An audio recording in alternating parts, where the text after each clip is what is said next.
Bonjour, are you here to help conquer the Victory in New Orleans? Thank you for coming, but before we head off, let me give you some background knowledge. I am Joan of Arcs.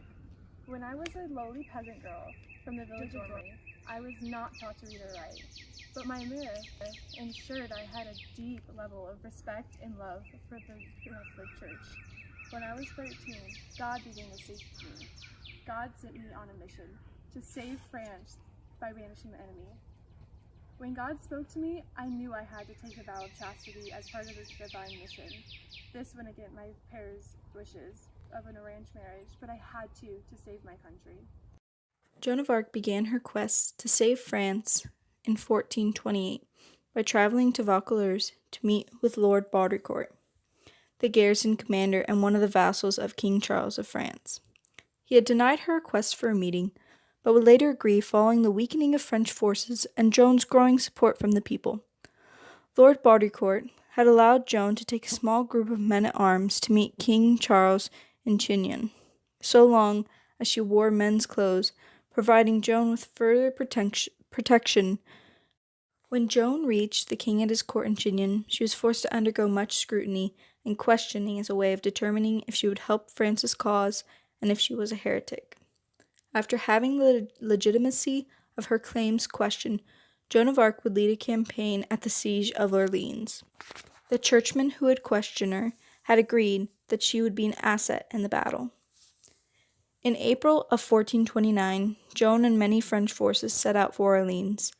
There they would capture many of the surrounding forts until the English began to run low on supplies, at which point the French forces would lay siege on the city of Orleans. Joan had been a moral support for the troops during the battle, and preferred to carry a banner into battle rather than a sword to show that she just wanted to save France and not truly harm anyone. By May of 1429, the French had reclaimed Orleans, and Joan of Arc had set off already to aid forces in Patay and Reims so that King Charles could be officially crowned King of France. Following the coronation of Charles VII, he and Joan of Arc set off to recapture Paris. Though their attempts would prove to be futile, Joan was becoming the idol of France.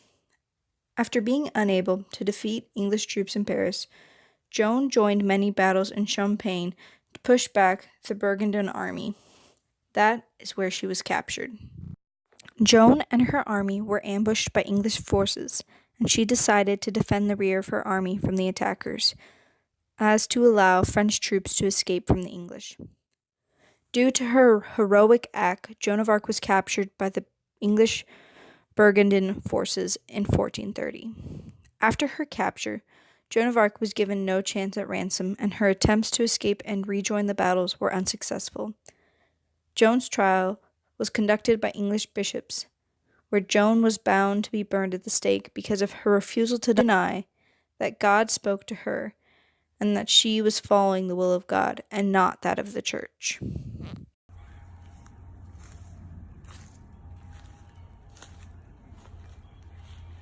I was read my sentence on May 24th, 1431. I relented inside an adjuration in which I confessed my crimes. However, I could not stand by that adjuration of lies. God kept speaking to me, condemning my adjuration. When I found out I was to be burned, I was distraught, for I'd rather be beheaded, but nobody would listen. Only one kind English soldier handed me a wooden cross. One of Joan of Arc's executioners had stated that Joan of Arc's heart had resisted the flames and had been found intact among the ashes. The executioner himself said, "I fear that I am eternally damned for burning in a holy person."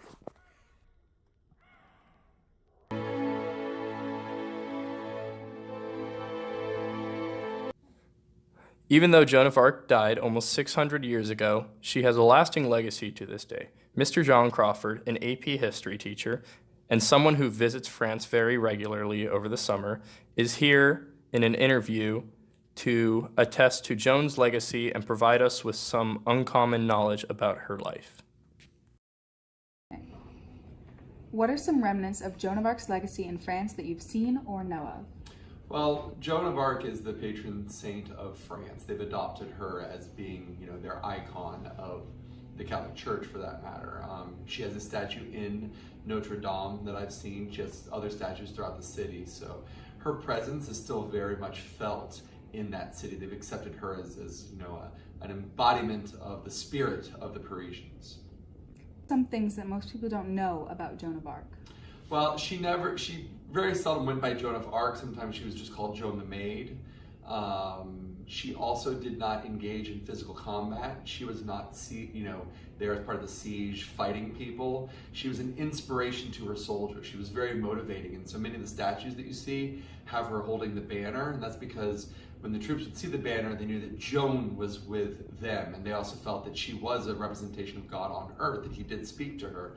So they felt that God was with them and caused them to fight a little extra hard on that battle. She was wounded twice, though, so she did see combat. She received an arrow to the shoulder and a crossbow to the leg. She did help with some of the battle strategy, so she wasn't just a token mascot for the army, but she did actually help out with how to defeat the English. As a history teacher, how would you say Joan of Arc paved the way for women of power? I think Joan is one of the first examples, definitely in the medieval era, of someone who's not going to allow the fact that she's a woman to limit what she can do. She obviously was noted for wearing men's clothing. It was one of the things that the English charged her with when she was eventually burned at the stake. And she wasn't going to let the fact that she was a woman prevent her from doing what she wanted. And many women have drawn inspiration from this, from defying any glass ceilings or any type of societal constraints that you might have on someone because they're a woman. So I think her spirit lives on today in allowing people to understand that your gender or sex doesn't define who you are, and it won't limit what you're able to do.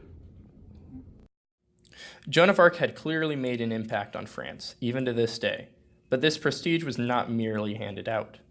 Joan of Arc had to put her trust in God in order to become part of the military and lead France to victory.